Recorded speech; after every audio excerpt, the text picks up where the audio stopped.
दर्शकों, कोटि कोटि प्रणाम, कोटि कोटि आशीष। दर्शकों, मैं आज वीडियो के माध्यम से सप्त कुंडलिनी, ये महाविद्या के बारे में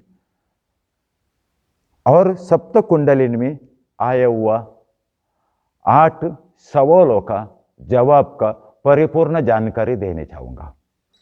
पर देखिए दर्शकों, ये वीडियो लंबा हो सकते हैं, लेकिन शुरू से अंत तक आप जरूर देखिए। क्यों? एक बार ये वीडियो देख लिया आपने, दोबारा आप इंटरनेट और यूट्यूब में सर्च करके दोबारा कुंडलिनी के बारे में जानकारी लेने के लिए आपको जरूरत नहीं पड़ेगा। इसीलिए ये वीडियो शुरू से अंत तक आप पूर्ण देख लीजिए।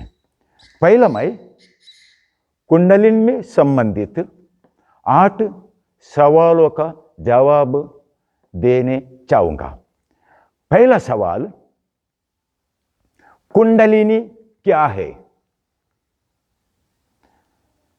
दूसरा सवाल, कुंडलिनी की खोज किसने किया था? तीसरा सवाल, कुंडलिनी का खोज क्यों किया गया था? और चौथा सवाल है, कुंडलिनी विद्या हम किससे सीख सकते हैं? और पांचवा सवाल है, कुंडलिनी विद्या कौन कौन सीख सकते हैं? और छठा सवाल है, कुंडलिनी विद्या से क्या क्या लाभ होते हैं? और सातवां सवाल है, अगर कुंडलिनी महाशक्तियां हमारा शरीर में स्थित आए पर वे दिखाई क्यों नहीं देता? और आठवां सवाल है, कुंडलिनी का बारे में यूट्यूब में अलग अलग इंटरनेट में जो भ्रांतियां फैला हुआ है, जो गलतफहमी फैला हुआ है, जो गलती फैला हुआ है, उसके बारे में सविस्तर उत्तर देने का सवाल है। ऐसा 8 सवालों का जवाब मैं देने चाहूंगा। दर्शकों, अभी हम हमारा पहला सवाल पर आते हैं।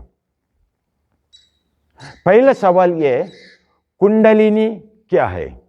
कुंडलिनी, इसका 2 अर्थ होता है।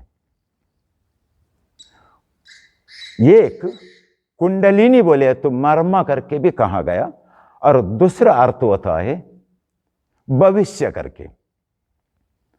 मर्म ये संस्कृत भाषा है, उसका हिंदी का अर्थ होता है जान करके। कहते हैं ना, कभी तक जान है जब तक शरीर है करके, जैसे जो मर्म को जान करके कहा गया, ऐसे जो अपने सैकड़ों जो मर्म है, उसमें 7 मर्म को अलग खोज निकाल दिया था। ऐसा अलग जो मर्म है, अलग कुंडलिनी आए, उसके एक सप्त कुंडलिनी करके कहा गया।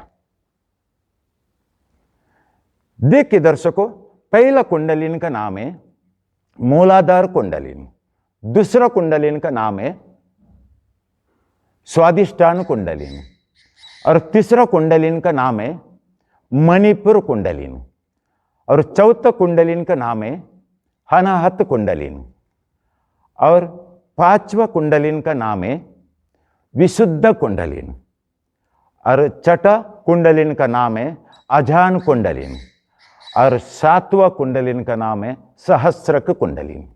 ऐसा 7 प्रकार का जो कुंडलिनी होता है, उसके सप्त कुंडलिनी करके कहा गया।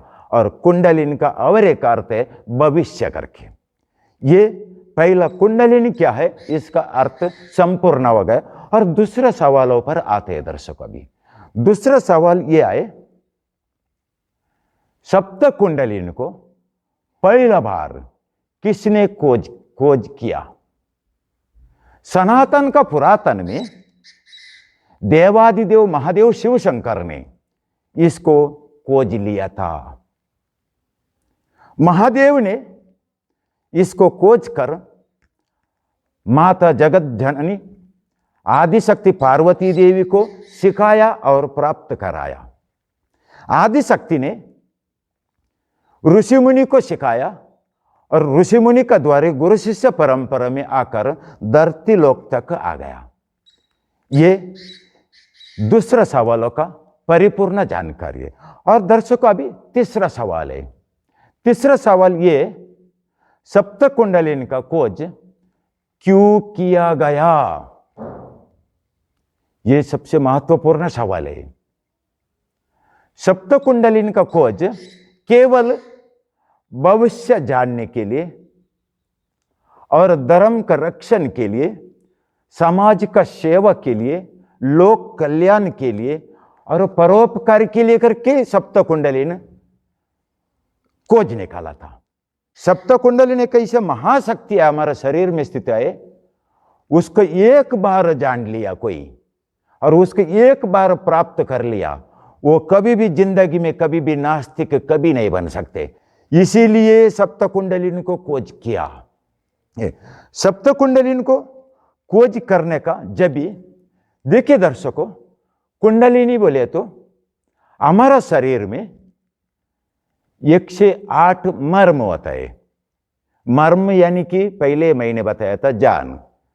ऐसा हमारा शरीर में 108 ठिकानों पर मार लग गया जब भी इंसान मर जाता है।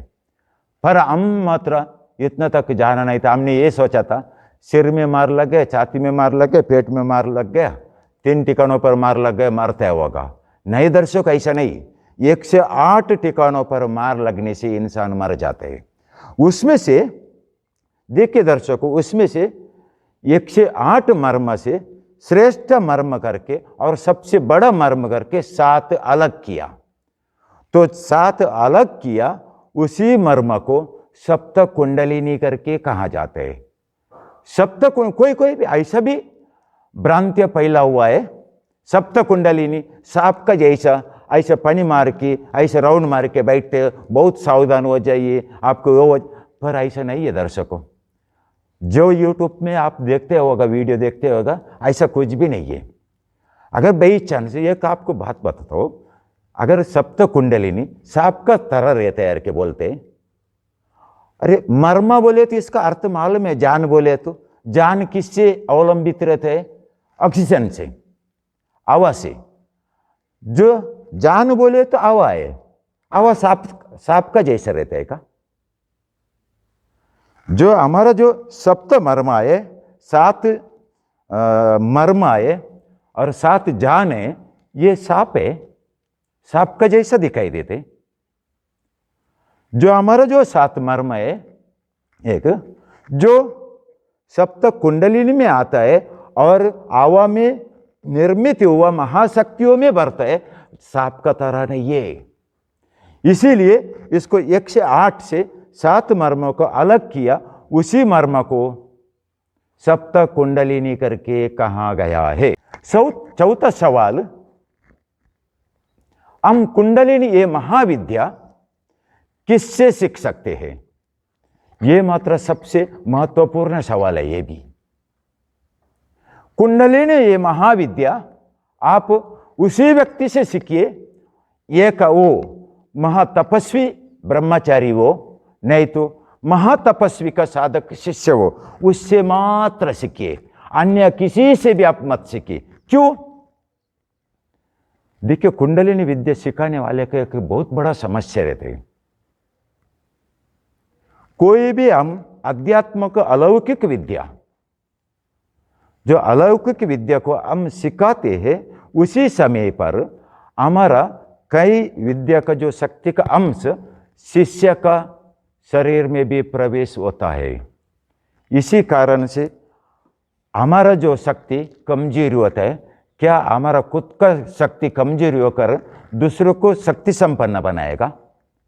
जो लौकिक संपत्ति है, गाड़ी बंगला घोड़ा, ये हम एक बार दिया भी फिर खरीद ले सकते, लेकिन अध्यात्मक विद्या फिर से खरीदना संभव नहीं है, क्योंकि उसको बहुत समय लग जाता है। इसीलिए कोई खुद कंगाल होकर आपको कोई भी विद्या नहीं सिखाएगा, और सिखाते करके बोल दिया तो भी वो ओरिजिनल से नहीं हो सकते। इसीलिए आप केवल केवल तपस्वी पुरुष से सीखिए और उसके साधक शिष्य उससे सीखिए। पर इधर एक सवाल आता है, उससे सीख लिया, उसका कई अंश शिष्य का शरीर में जाते, तपस्वी पुरुष का शरीर से सीखने का जब भी ऐसा होता नहीं का? हाँ होता है ना दर्शकों, सही है। पर तपस्वी पुरुष ये ईश्वर का उत्तराधिकारी होता है। ईश्वर का उत्तराधिकारी यानी कि इसका अर्थ एक उदाहरण से मैं ही समझाऊंगा। देखिए दर्शकों, अब एक समुद्र रहते, समुंदर, और उसके बाद एक नदी। नदी में हम मोटर लगाया समझो, उसका पानी खत्म हो सकते पूरा। और समुद्र में अगर हम मोटर लगाए तो पानी खत्म हो सकते? कितना भी चाहे आप पानी निकाली, लेकिन पानी उतने ही रह जाएगा। लेकिन नदी में डाला हुआ मोटर एक बार खुला हो सकते, पानी खत्म हो सकते, और बारिश आने के बाद ये पानी फिर से आएगा, नहीं तो डैम से पानी छोड़ना पड़ेगा। जैसे ये सामान्य, गुरुवर्य और तपस्वी पुरुष का अंतर रहते। तपस्वी पुरुष उत्तराधिकारी होने का कारण से उसका शरीर से कई अंश अगर बाई चांस समझ लीजिए गया, फिर वो एक समुद्र का जैसा साटा होता है, इसी कारण से फिर से उत्पन्न होता है, इसीलिए वो भरपूर भर जाता है। कितना भी चाय दे दो उतने उसके पास भरा हुआ रहता है, वो कभी भी खत्म नहीं होने वाला है, क्योंकि खत्म होने के लिए उन्होंने 12.5 बरस 13 बरस तपश्चर्या किया का, वो कभी खत्म नहीं हो सकते। ऐसा वाला जो महाशक्तियाँ है, जो तपस्वी पुरुष है, उससे ये विद्या सीखना बहुत योग्य है। ये चौथा सवाल का जवाब है। और 5वां सवाल है, अभी 5वां सवाल ये है दर्शकों, ये विद्या कौन कौन सीख सकते हैं? देखिए, अलौकिक विद्या, आध्यात्मिक विद्या, चाहे सप्त कुंडलिनी हो, या ब्रह्मांड घमन हो, या आत्मघमन हो, या सूक्ष्ममय शरीर का घमन हो, सूक्ष्म शरीर का घमन हो, या मनोमय शरीर का घमन हो, या क्रिया योग हो, या सामान्य योग है। क्रिया योग बोले तो सबसे छोटा विद्या है थी, उसमें बोले तो इसको बड़ा करके बोला नहीं जाते, बहुत छोटे विद्या में आते हैं। क्रिया योग बोले तो श्वास को ऊपर पूरा सब कुछ नियंत्रण रहते, श्वास को बढ़ाने का और छोड़ने करके। ऐसा कौन सा भी विद्या वो, ये उसको कौन सीख सकते करके नहीं है, सभी ने सीख सकते, चाहे वो लड़का हो या लड़की हो, युवा हो या वृद्धा हो, या कोई भी इसको सीख सकते। पर एकमात्र जरूर कहना चाहूंगा मैं, ये जो विद्या जो तरुणपना में आप सीखे तो बहुत अच्छा है, क्योंकि तरुणपना में, तारुण्य में आपका मन एकाग्र चित्ता बहुत अच्छा रहते हैं। इसी कारण से आप तरुणपना में इसको सीख सकते। और वृद्ध होने के बाद आपको जो बैठने का जो ताकत है, आपको जो जास्ती समय तक एक ही जगह पर निरंतर बैठने के लिए आपको तकलीफ हो सकते। देखिए दर्शकों, अब हम हमारा 6ठा सवालों पर आएगा। कुंडलिनी प्राप्त होने का बाद क्या क्या लाभ होते हैं? देखिए दर्शकों, पहला, कुंडलिनी प्राप्त होने के बाद पहला जो लाभ है वह है दिव्य दृष्टि, अंतर्दृष्टि कहा जाता है। दिव्य दृष्टि बोले तो उसका महत्व इतना बड़ा रहता है, आप सब कुछ उसमें देख सकते हैं। यानी कि ब्रह्मा, विष्णु, देवी, देवता, यक्ष, गंधर्व, सुर, नर, किन्नर, ऋषिमुनि, ये सब कुछ देख सकते। लेकिन एक बात मात्र मैं अभी यहां पर स्पष्ट करना चाहूंगा, वो ये है, दिव्य दृष्टि प्राप्त होने पर भी आप एक महान सदगुरु को, और उसके बाद दूसरा साक्षात स्वयंभू महादेव शिव शंकर को, और माता आदिशक्ति जगत जननी पार्वती देवी, ये तीन को मात्र आप दिव्य दृष्टि से भी नहीं देख सकते, क्योंकि ये दिव्य दृष्टि से परा है। और वे कभी जब भी दिखे तब आपको दिखाई देगा, उसका खुद का स्वयं इच्छा वो जब भी मात्र आपका दिव्य दृष्टि में आप वो दिखेगा। अगर उसका खुद का अगर स्वयं इच्छा नहीं है, आपका दिव्य दृष्टि से भी वो कभी दिखाई नहीं देगा। और उसका बाद आते दूसरा बुद्धिमत्ता। दर्शकों, ये जो कुंडलिनी जो महाविद्या है, ये केवल प्राप्त करने से दिव्य दृष्टि प्राप्त होते ऐसा नहीं है। बुद्धिमत्ता यानी कि IQ पावर, जो इंसान का बुद्धिमत्ता इतना तीव्र गति से बढ़ जाता है, बोले तो इतना कुशाग्र होते हैं, अति कुशाग्र तक पहुंच जाते हैं। उसको बोले तो इतना बड़ा अगर कुशाग्र बुद्धि बनते हैं, समझ लीजिए, इसका मतलब ये विद्यार्थी और विद्यार्थिनी के लिए बहुत अच्छा काम है। क्यों? पहला बोले तो आध्यात्मिक अलौकिक विद्या भी प्राप्त हो गया, और साथ साथ में IQ पावर भी बढ़ जाते हैं। बोले तो बुद्धिमत्ता भी बहुत बढ़ जाते हैं। बुद्धिमत्ता अगर बहुत बढ़ते हैं, फिर वो विद्या सीखना नहीं चाहिए। और वो विद्या सीखने से जो स्कूल का जो बच्चा बच्ची आए तो केवल 2 बार पढ़ने में सब कुछ याद रहते, नहीं तो 100 बार पढ़ लिया तो भी उसको याद नहीं रहते। लेकिन ये विद्या प्राप्त होने के बाद, क्योंकि उसका एकाग्र चित्त बढ़ जाते, इसी कारण से बुद्धिमत्ता IQ पावर भी बढ़ जाते। इसी कारण से एक विषय को 2 बार पढ़ लिया तो उसको बराबर समझ में आता है। और उसके बाद कुंडलिनी विद्या का तीसरा लाभ, काम वासना पर नियंत्रण। केवल काम वासना पर नियंत्रण इतने नहीं है दर्शकों, ऐतमस्तुक जैसा ये लत छोड़ जाता है। क्योंकि ये जो एक जो प्रॉब्लम है, स्वप्न दोष है, ये सब पूरा अपना आप दूर हो जाते हैं, और एकदम शांत चित्ता व्यक्ति तैयार हो जाते हैं। क्योंकि उसका IQ पावर इतना बढ़ जाते, इसी कारण से उसका जो गर्व जो स्वभाव है तो ऑटोमेटिकली दूर हो जाते हैं। और उसके बाद चौथा लाभ है व्यक्ति तेजस्वी बनना। तेजस्वी बोले तो ऐसा तेजस्वी बन जाते हैं कुंडलिनी प्राप्त होने पर। उसका जो चेहरा रहता है उसमें क्या लाल लाइट लगा हुआ है का ऐसा दिखाई देता है। देखिए दर्शकों, कभी भी आप मेकअप करके, या स्त्री हो या पुरुष हो, मेकअप करके जाते बाहर जाते, आप दिखने के लिए अच्छा दिखते हैं, लेकिन वे ओरिजिनल नहीं है, कृत्रिम है। कृत्रिम और ओरिजिनल तेज में अंतर है। आप पानी में धोने के बाद आप पहले जैसे ही रहते हैं, क्योंकि आपका जो मेकअप निकल के गया, जो कितना भी हो, एक बार मेकअप का पावर से आप अच्छा दिखाई देता था, लेकिन ओरिजिनल में अच्छा नहीं। और लेकिन ये सप्तकुंडलिनी विद्या में तेज पावर इतना बढ़ जाते, इसी कारण से तेजस्वी पुरुष तेजस्वी पुरुषिनी बन जाती है। तो ओरिजिनल जितना तेजोमय और ऐसा चमकदार दिखते हैं, तेज उसका जो तेज रहते इतना चमकदार दिखते हैं। ये आपको मिलने वाला चौथा लाभ है। और पांचों बोले तो जितेंद्रिय बन जाते हैं।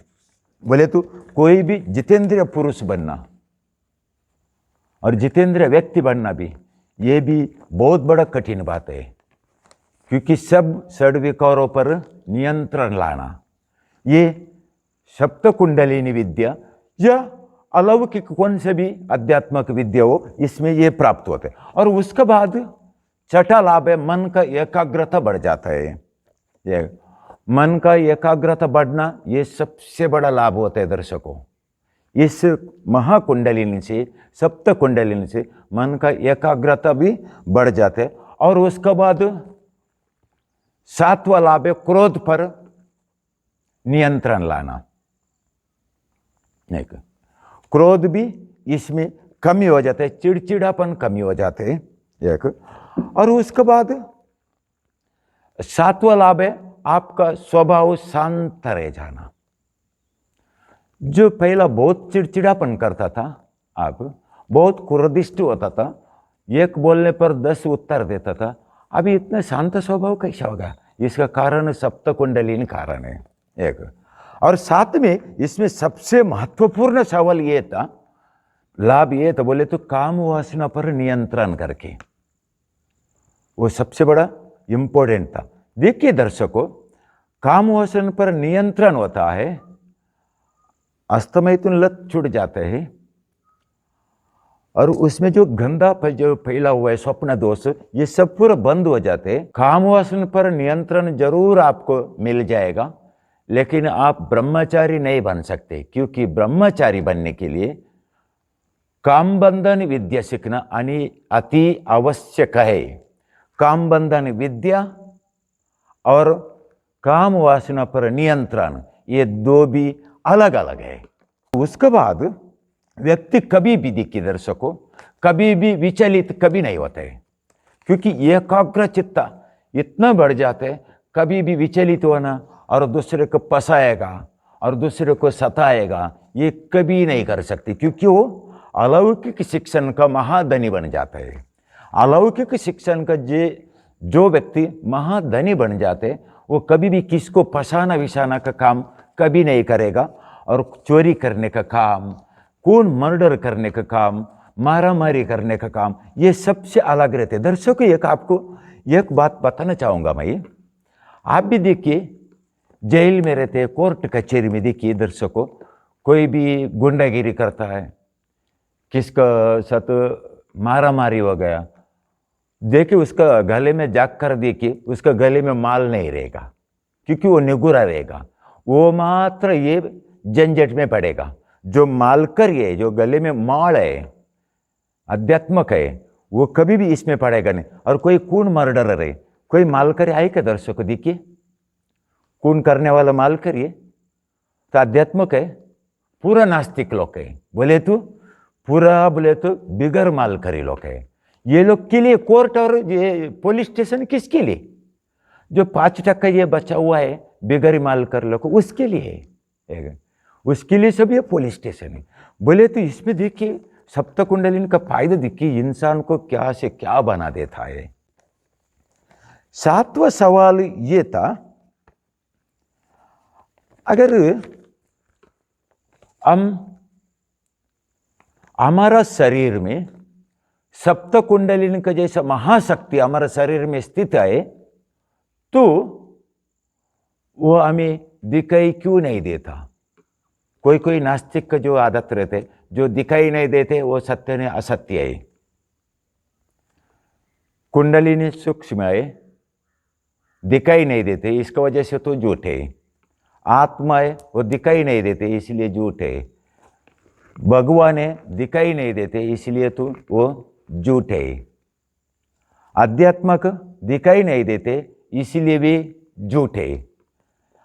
और ऐसे जो संबोधित करते, उसका जो बोलने वाले का भी ऐसे जो नास्तिकपना करते, उसका भी इसमें गलत नहीं है दर्शकों, उसका भी गलत नहीं है, क्योंकि वो सब कुछ को एक ही नजरिए से देखते हैं, वही उसका सबसे बड़ा गलत है।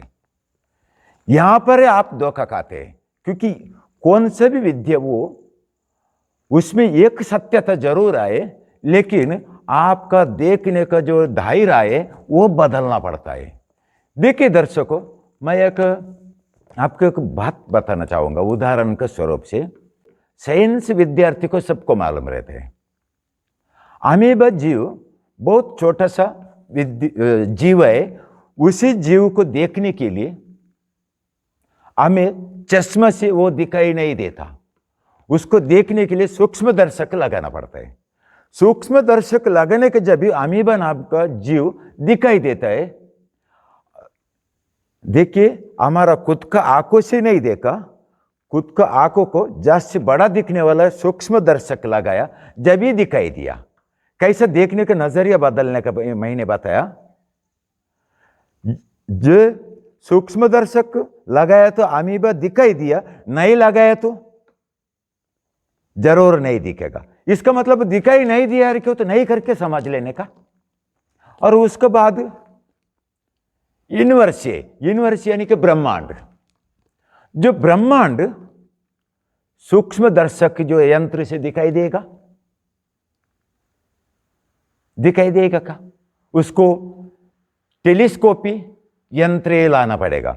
उसमें सब कुछ दिखाई देते, यूनिवर्स पूर्ण दिखाई देते, पूरा ब्रह्मांड दिखाई देते, लेकिन सादा चश्मे से यूनिवर्स नहीं दिखाई देगा, इसलिए ब्रह्मांड नहीं है क्या बोल देने का।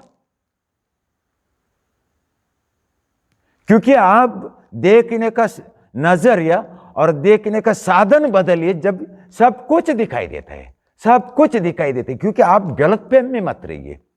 इसमें क्या हो जाते हैं, ये हमारा एक बहुत बड़ा दुर्भाग्य है दर्शकों। हिंदू धर्म में इतना बड़ा बड़ा धरोहर है, इतना बड़ा बड़ा धरोहर हमारे हिंदू धर्म में पड़ा हुआ है, लेकिन हमारा दृष्टिकोण, हमारा जो नजरिया नहीं बदलने का कारण से हमारा जो हिंदू धर्म का बहुत बड़ा विशाल समुद्र का जैसे एक जो भंडार है, विद्या का भंडार है, वो पूरा नष्ट हो रहा है। ये सबसे बड़ा हमारा भारत देश का दुर्भाग्य है। ये देखकर और ये एक बार सोचकर मुझे ऐसा दुख होते, ये ऐसा भी नास्तिक क्यों बन गया। उसको खुद को ऊपर भी विश्वास नहीं, आत्मा को ऊपर भी विश्वास नहीं। मन दिखाई देते है क्या दर्शकों? फिर मन को क्यों मानते आप? मन दिखाई नहीं देते फिर भी आप मन को मानते। आत्मा दिखाई नहीं देते इसलिए मानने का नहीं।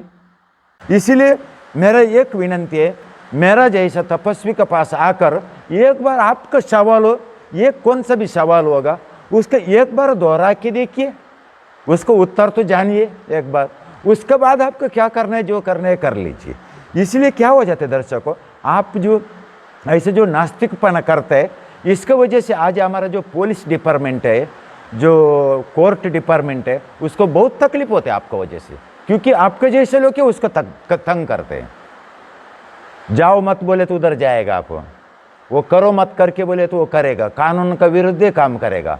जो कभी भी धार्मिक रहते तो 3 विषय को ऊपर बंधन अवश्य रहते, तो धर्म का विरुद्ध कभी नहीं जाएगा, मर्यादा का विरुद्ध कभी नहीं जाएगा, और उसके बाद वो कानून का विरुद्ध कभी नहीं जाएगा।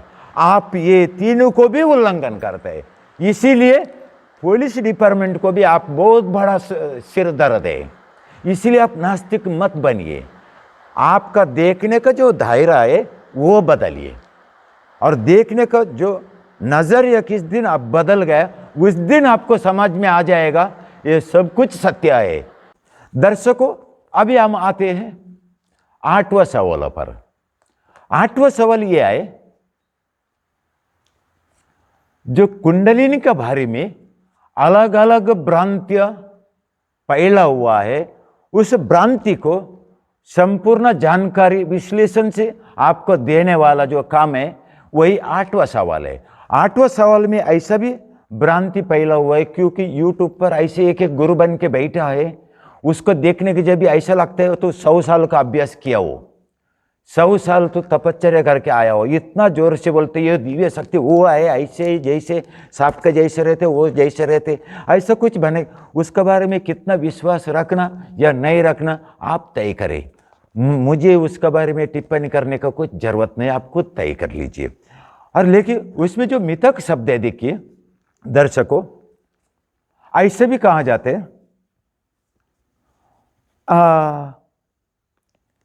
योग प्राणायाम करने से कुंडलिनी जागृत होता है। योग प्राणायाम करने से कुंडलिनी जागृत होता है, ऐसा भी एक मिथक शब्द है। ये झूठ शब्द है। देखिए दर्शकों, ये यूट्यूब में आपको मिलेगा, बहुत वीडियो सर्च करके देखिए, यूट्यूब में ये सब पूरा मिलने वाला है। बोले तो योगासन प्राणायाम करने से कुंडलिनी जागृत होते, पर ऐसा नहीं है दर्शकों। लेकिन ये भी नहीं है योगासन प्राणायाम अच्छा नहीं है, कि बहुत अच्छे है, शरीर को तंदुरुस्त बनाते हैं, निरोगी बनाते हैं। इसलिए योगासन आप अवश्य कीजिए, वो करने चाहिए, जो हम खुद भी करते हैं। लेकिन ये योगासन प्राणायाम खुद हम कुंडलिनी जागृत करने के लिए नहीं, क्योंकि उसमें कुंडलिनी जागृत नहीं होते। और उसके बाद जो मिथक है, दूसरा मिथक है, गुरु मंत्र जपने से कुंडलिनी जागृत होता है। दर्शकों, कौन सा भी मंत्र हो तो पूजा के लिए होते हैं, हवन के लिए होते, यज्ञ के लिए होता है और आरती विरती के लिए होता है, ईश्वर का पूजा करने के लिए ये मंत्र होते हैं। और उसके बाद गुरु मंत्र होते, गुरु का नाम का जपने का मंत्र होते, गुरु को प्रसन्न करने का।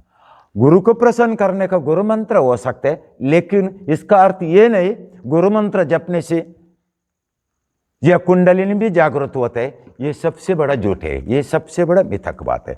और तीसरा जो मिथक बात यह है, शक्तिपात। शक्तिपात द्वारा एक ही झटका में आपका कुंडलिनी जागृत होता है करके बोलते। एक ही झटका में अगर कुंडलिनी जागृत होता है, जो महादेव ने अनादि काल में इतना खोज करने के लिए कितना युग लग गया, उसको खोज करने के लिए जो ब्रह्मांड रचित जीव रचित उसको इतना लेट हो गया, ये एक ही झटका में शक्तिपात हो जाएगा, ऐसे नहीं है दर्शकों। शक्तिपात एक ये बोले तो ये एक तांत्रिक विद्या है। ये अघोरी के लिए चलते, किसको करब करने के लिए, किसका गंदा करने के लिए, और जो अच्छा बुद्धि वाला रहते उसको भ्रष्ट बुद्धि बनाने के लिए ये जो तांत्रिक विद्या ये चलता है। ऐसे जो शक्तिपात विद्या ये जो पूरा सब मिथक बातें है दर्शकों, इसमें थोड़ा सा आप जागृत हो जाइए। और उसके बाद चौथा जो मिथक है, आप कुंडलिनी जागृत होने का कोशिश मत कीजिए। कुंडलिनी जागृत होने का कोशिशें मत कीजिए। कोशिशें नहीं किया फिर जागृत कैसे होएगा? काम करने के लिए जाएगा तो पगार मिलेगा, काम ही नहीं किया तो मिट्टी भी नहीं मिलने वाले, काम नहीं किया तो। बोले काम करेगा जब भी पगार मिलेगा, काम नहीं करेगा तो। इसीलिए कर्मे श्रेष्ठ है करके बोला। कुंडलिनी जागृत होना है, कुंडलिनी विद्या के बारे में जानकर उसका बारे में आप समाधि लगाना होगा, उसका बारे में आप ध्यान लगाना होगा, और उसका वो साधन को आप प्राप्त करने के लिए इतना करना है। अगर नहीं किया अपना आप कैसे जगेगा? अपना आप जगते हैं बोले तो ये इसका मतलब ये सब पूरा मिथ्या बात है। और उसके बाद और भी एक मिथक बात है दर्शकों, पांचवा मिथक है, कुंडलिनी जागृत होने पर नींद नहीं आते। देखिए दर्शकों, कुंडलिनी जागृत होने पर शांत स्वभाव होते, मैं पहले बताया था, चिड़चिड़ापन जाता है, क्रोध नियंत्रण होता है, कौन सा भी प्रकार का उसको अवस्था बिगड़ता नहीं है, उससे व्यक्ति को नींद नहीं आएगा। नींद नहीं आने के लिए जो टेंशन जास्ती होते उसके लिए नींद नहीं आती, इसको टेंशन ही नहीं रहते, क्योंकि ये महाअलौकिक विद्या का धनी बन गया, इसको क्यों नींद नहीं आएगा? और उसके बाद छठा मिथक है। छठा मिथक देखिए दर्शक, ये कुंडलिनी सिद्धि होने में कई जन्म लग जाते हैं। कुंडलिनी विद्या सिद्धि होने के लिए कई जन्म लग जाते, फिर कई इस जन्म में होने वाले ही नहीं है, फिर इसमें पढ़ने की क्यों? क्या आकाश से फूल लाने, क्या ब्रह्मांड से कुछ और तारा लेके आने? कुंडलिनी विद्या ऐसा कुछ नहीं है, ये सब पूरा मिथक है। आप जरूर दर्शकों, आज आप कुंडलिनी सीख लिया, आज का आज प्राप्त होएगा ये नहीं है, थोड़ा दिन लग जाएगा, ये जरूर है, दिन तो लगता है, लेकिन जागृत नहीं होते कई जन्मों तक। ऐसा आप जो ये मिथ्या बात को आप यकीन मत कीजिए और इसमें उलझिए मत, क्योंकि अगर उलझने के लिए गया आपका खुद का नुकसान हो जाएगा, लॉस हो जाएगा। आप खुद तय कर लीजिए क्या सुनना है क्या नहीं सुनना है। और उसके बाद आते हैं सातवां मिथ्या बात। सातवां मिथ्या बात यह है दर्शकों, कुंडलिनी ईड़ा पिंगला सुषुम्ना नाड़ी से होकर ऊपर उठती है। मैं पहले एक ईड़ा पिंगला नाड़ी का और सुषुम्ना के बारे में वीडियो बनाया था, वो वीडियो भी आप एक बार देख लीजिए। ईड़ा पिंगला सुषुम्ना नाड़ी ये अलग ही स्टेशन है, क्योंकि वो ईश्वर नाभि पे केंद्रित होता है। और उसके बाद कुंडलिनी विद्या का स्टेशन वो तो अलग है, उसको सहस्रक स्टेशन करके कहा जाता है, ये अलग अलग है। और फिर सूक्ष्म नाड़ी का इसमें क्या संबंध है, इसीलिए मैंने पहले बताया, सीखने के लिए आप तपस्वी को ये ढूंढ लीजिए, उसके चॉइस कीजिए, किसी के पास सीखने के लिए आप मत जाइए। और उसके बाद 8वां मिथक है दर्शकों, 8वां मिथक ये है, कुंडलिनी जागरण बहुत खतरनाक है। कुंडलिनी जागरण बहुत खतरनाक है, उसे अपने आप ही जगने दीजिए। ये मिथक बात है, यूट्यूब में देखकर मैं बता रहा हूं, मैं लिख के रखा है क्या क्या मिथक है करके, पूरा लिख के रख लिया मैंने। यूट्यूब में ऐसा बताते, अपना आप जगने दीजिए, आप मत उसमें उलझिए, क्योंकि आप उलझने के लिए जाएगा तो आपको तकलीफ हो जाएगा, खतरनाक हो जाएगा, वो बहुत खतरनाक है, ऐसा बोलते हैं। मैं पहले बताया था कुंडलिनी यानी कि भविष्य है, कुंडलिनी यानी कि मर्म है, जान है। जान है, जान ऑक्सीजन से आया हुआ रहता है, फिर तो खतरनाक कैसे होएगा, हवा खतरनाक होता है, हवा कभी भी खतरनाक होते हैं। जो अपना खुद का जो जान है खतरनाक होते है, हमारा खुद का जान को जागृत करना है, इसमें खतरनाक का क्या बात आ गया। खुद का जो जान है उसमें 108 में 7 जान को अर्थात सप्त कुंडलिनी बोलते, उसको जागृत करना है, इसमें खतरनाक क्या है। दर्शकों, मैंने अभी तक जो कुंडलिनी के बारे में ये सब कुछ मैंने बताया, विस्तार से जानकारी दिया, इसको आपको जरूर इसके आगे दूसरा मिथक वीडियो यूट्यूब में या इंटरनेट में सर्च करने का जरूरत नहीं पड़ेगा, ऐसा पूर्ण भरोसा मुझे आए। ये वीडियो देखने के बाद आपका जो सब सवालों का जो उत्तर जरूर मिल गया होगा। इतने समझकर आज का वीडियो को मैं पूर्ण विराम देता हूँ। ओम गुरुदेव, धन्यवाद। सभी को मेरा कोटि कोटि आशीष, सभी को मेरा कोटि कोटि प्रणाम।